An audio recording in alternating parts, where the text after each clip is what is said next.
La Passion de notre Seigneur Jésus-Christ selon saint Jean. En ce temps-là, après le repas, Jésus sortit avec ses disciples et traversa le torrent du Cédron. Il y avait là un jardin, dans lequel il entra avec ses disciples.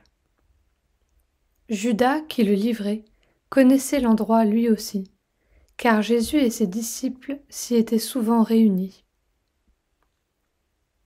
Judas, avec un détachement de soldats, ainsi que des gardes envoyés par les grands prêtres et les pharisiens, arrive à cet endroit. Ils avaient des lanternes, des torches et des armes.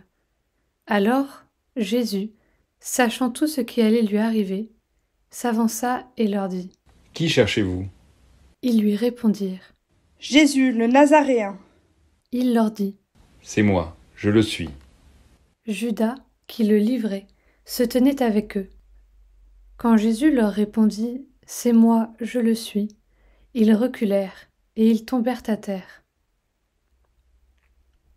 Il leur demanda de nouveau : « Qui cherchez-vous ? » Ils dirent : « Jésus, le Nazaréen. » Jésus répondit : « Je vous l'ai dit, c'est moi, je le suis.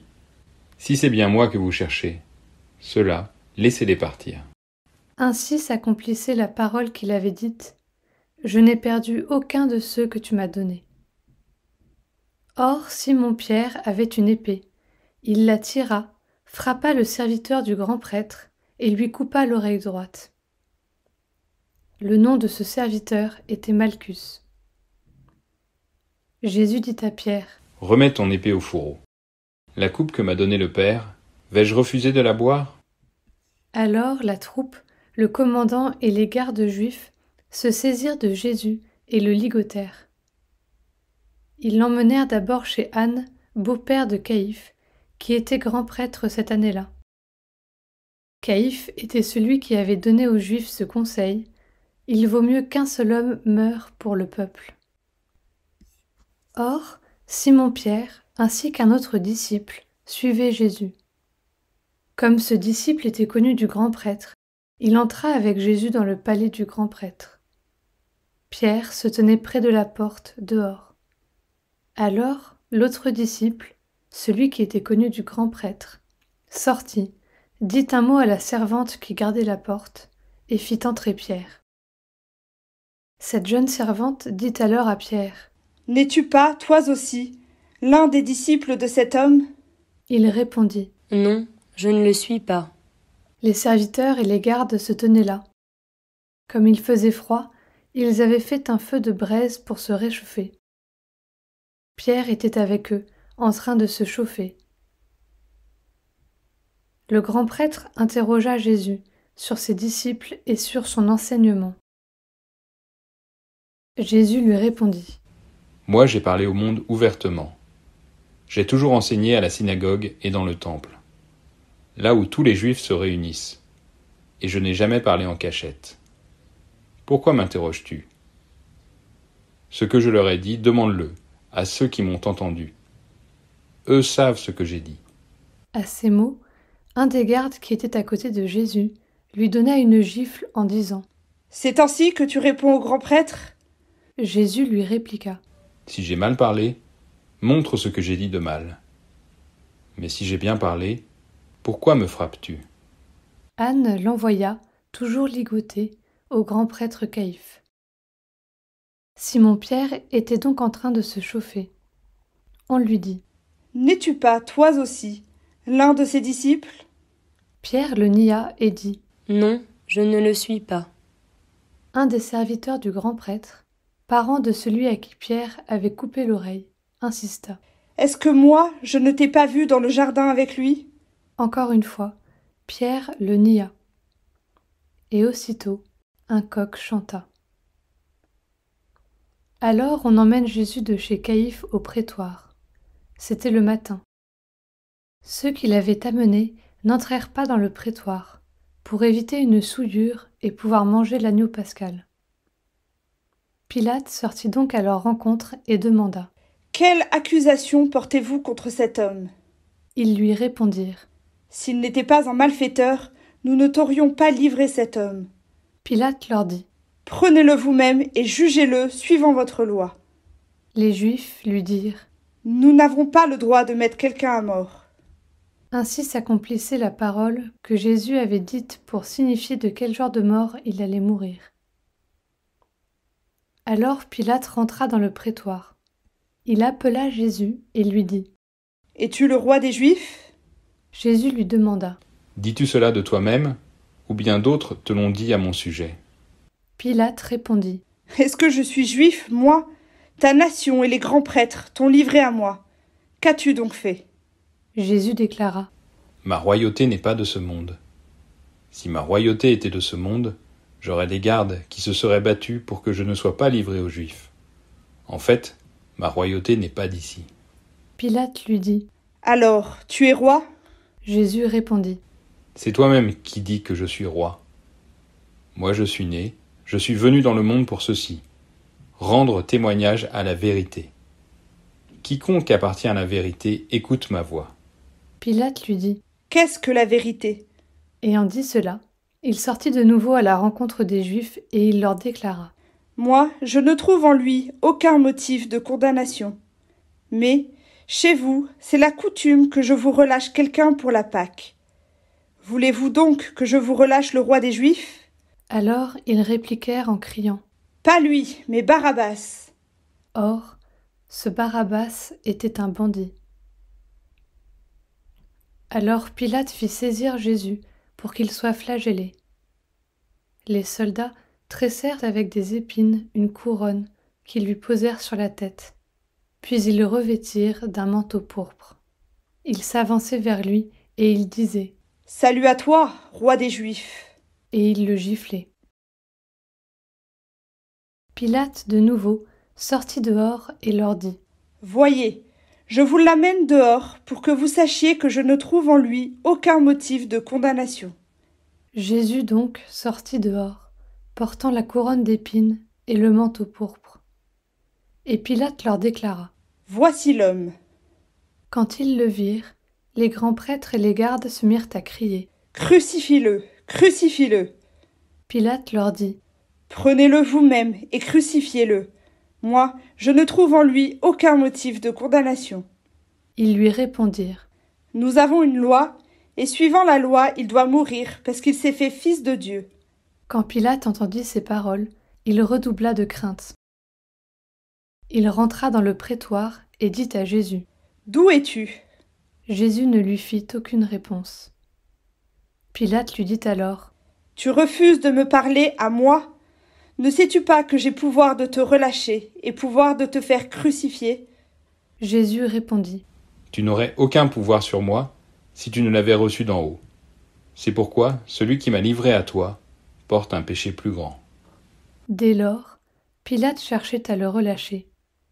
Mais des Juifs se mirent à crier: Si tu le relâches, tu n'es pas un ami de l'empereur. Quiconque se fait roi s'oppose à l'empereur. En entendant ces paroles, Pilate amena Jésus au dehors et le fit asseoir sur une estrade, au lieu dit le dallage, en hébreu, Gabbatha. C'était le jour de la préparation de la Pâque, vers la 6e heure, environ midi. Pilate dit aux Juifs: Voici votre roi. Alors ils crièrent: À mort, crucifie-le. Pilate leur dit: Vais-je crucifier votre roi? Les grands prêtres répondirent: Nous n'avons pas d'autre roi que l'empereur. Alors il leur livra Jésus pour qu'il soit crucifié. Ils se saisirent de Jésus, et lui-même, portant sa croix, sortit en direction du lieu dit le crâne, ou calvaire, qui se dit en hébreu Golgotha. C'est là qu'ils le crucifièrent, et 2 autres avec lui, un de chaque côté, et Jésus au milieu. Pilate avait rédigé un écriteau qu'il fit placer sur la croix. Il était écrit: Jésus le Nazaréen, roi des Juifs. Beaucoup de Juifs lurent cet écriteau, parce que l'endroit où l'on avait crucifié Jésus était proche de la ville, et que c'était écrit en hébreu, en latin et en grec. Alors les grands prêtres des Juifs dirent à Pilate: N'écris pas roi des Juifs, mais cet homme a dit: Je suis le roi des Juifs.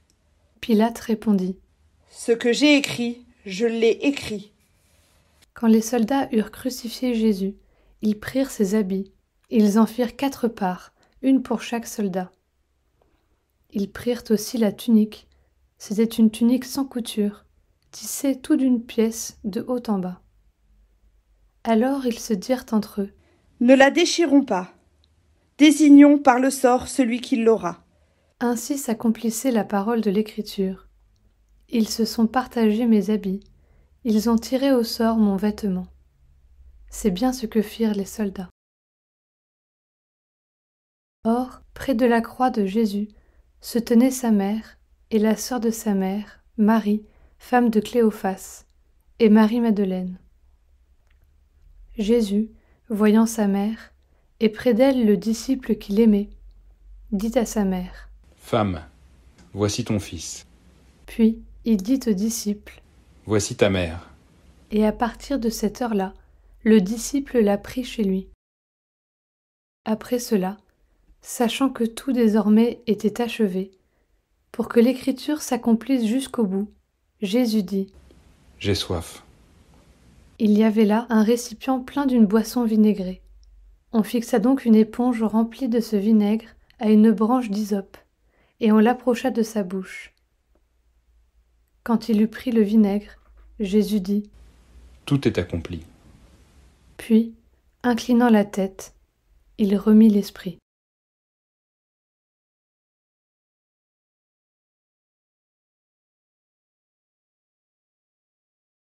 Comme c'était le jour de la préparation, c'est-à-dire le vendredi, il ne fallait pas laisser les corps en croix durant le sabbat, d'autant plus que ce sabbat était le grand jour de la Pâque. Aussi, les Juifs demandèrent à Pilate qu'on enlève les corps, après leur avoir brisé les jambes. Les soldats allèrent donc briser les jambes du premier, puis de l'autre homme crucifié avec Jésus. Quand ils arrivèrent à Jésus, voyant qu'il était déjà mort, ils ne lui brisèrent pas les jambes, mais un des soldats, avec sa lance, lui perça le côté. Et aussitôt, il en sortit du sang et de l'eau. Celui qui a vu rend témoignage, et son témoignage est véridique. Et celui-là sait qu'il dit vrai, afin que vous aussi vous croyiez. Cela, en effet, arriva pour que s'accomplisse l'Écriture. Aucun de ces os ne sera brisé. Un autre passage de l'Écriture dit encore: Ils lèveront les yeux vers celui qu'ils ont transpercé. Après cela, Joseph d'Arimathie, qui était disciple de Jésus, mais en secret par crainte des Juifs, demanda à Pilate de pouvoir enlever le corps de Jésus. Et Pilate le permit. Joseph vint donc enlever le corps de Jésus. Nicodème, celui qui au début était venu trouver Jésus pendant la nuit, vint lui aussi. Il apportait un mélange de myrrhe et d'aloès, pesant environ 100 livres. Ils prirent donc le corps de Jésus, qu'ils lièrent de linge, en employant les aromates selon la coutume juive d'ensevelir les morts. À l'endroit où Jésus avait été crucifié, il y avait un jardin, et dans ce jardin, un tombeau neuf dans lequel on n'avait encore déposé personne. À cause de la préparation de la Pâque juive, et comme ce tombeau était proche, c'est là qu'ils déposèrent Jésus.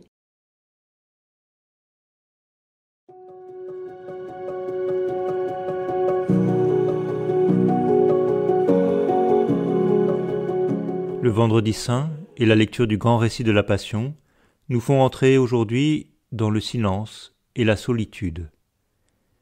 Nous nous sommes laissés guider par Jésus, et voici que son corps est déposé, mort, dans un tombeau. Nos églises, dépouillées, sont comme un désert. Le tabernacle lui-même est vide. Nous n'avons plus rien à nous raccrocher, si ce n'est la croix, signe de cet anéantissement, mais aussi signe de la victoire. C'est au fond de ce silence, au cœur de cet abaissement, au plus profond de cet ensevelissement, que la vie pourra jaillir. C'est en acceptant d'embrasser la croix et de descendre au tombeau avec Jésus que nous laisserons la vie de Jésus envahir chacune de nos veines et nous redonner la vie. N'ayons pas peur aujourd'hui de nous laisser entraîner dans le silence et la solitude pour mourir et ressusciter avec Jésus.